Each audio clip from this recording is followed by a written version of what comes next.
Praise the Lord. 31వ కీర్తన 8వ వచనం.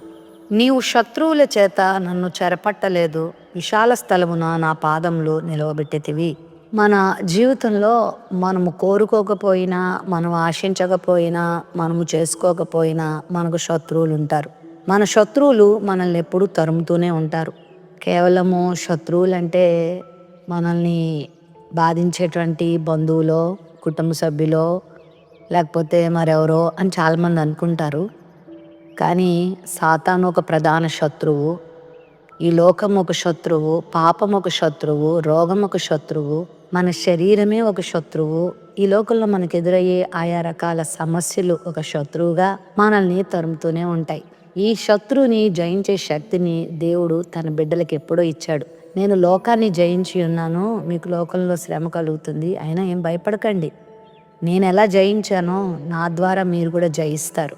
శత్రువులు నీ మీదకి వస్తారు, అది పెద్ద విశేషమైన విషయం ఏం కాదు, అది అందరికీ జరిగేదే. కానీ దేవుడు చేసే గొప్ప పని ఏంటంటే ఆ శత్రువుకు నువ్వు దొరకకుండా దేవుడు చేస్తాడు.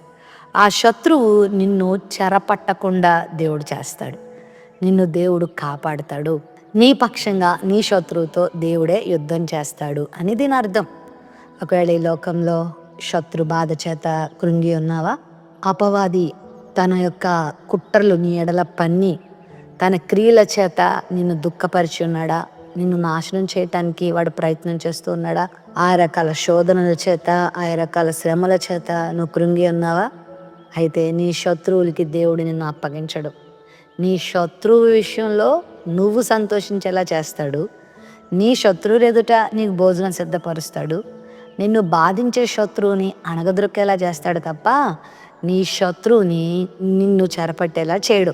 కాబట్టి నువ్వు దేవుని విశ్వాసం కలిగి జీవిస్తే నీ శత్రువును నిన్ను విడుదల చేయడమే కాదు, విశాల స్థలమున నీ పాదాలైన నిలబెడతాడు.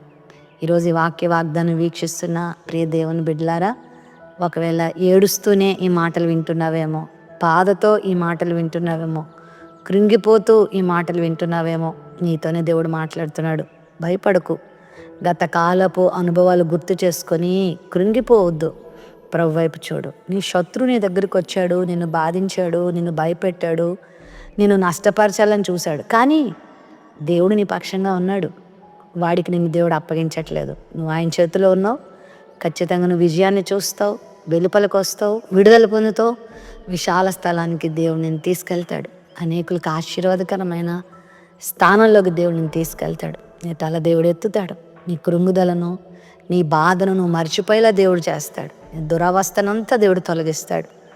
గొప్ప సాక్షిగా నిన్ను చేస్తాడు. మంచి రోజులు నీకు ఇస్తాడు. నీ కన్నీరు తుడిచి నీకు ఆనందాన్ని ఇస్తాడు. ప్రేమ నమ్మకం కలిగిన మా తండ్రి, మా శత్రువు చేత నువ్వు మమ్మల్ని చెరపట్టే దేవుడు కాదు ప్రవ్వా, విశాల స్థలమును మమ్మల్ని నడిపించే దేవుడుగా ఉన్నందుకు స్తుతులు చెల్లిస్తూ ఈ వాక్య వాగ్దానం వీక్షించిన వీళ్ళందరి జీవితంలో అట్టి కృపను మీరు దయచేయమని యేసు నామములో ప్రార్థిస్తున్నాం తండ్రి. ఆమేన్.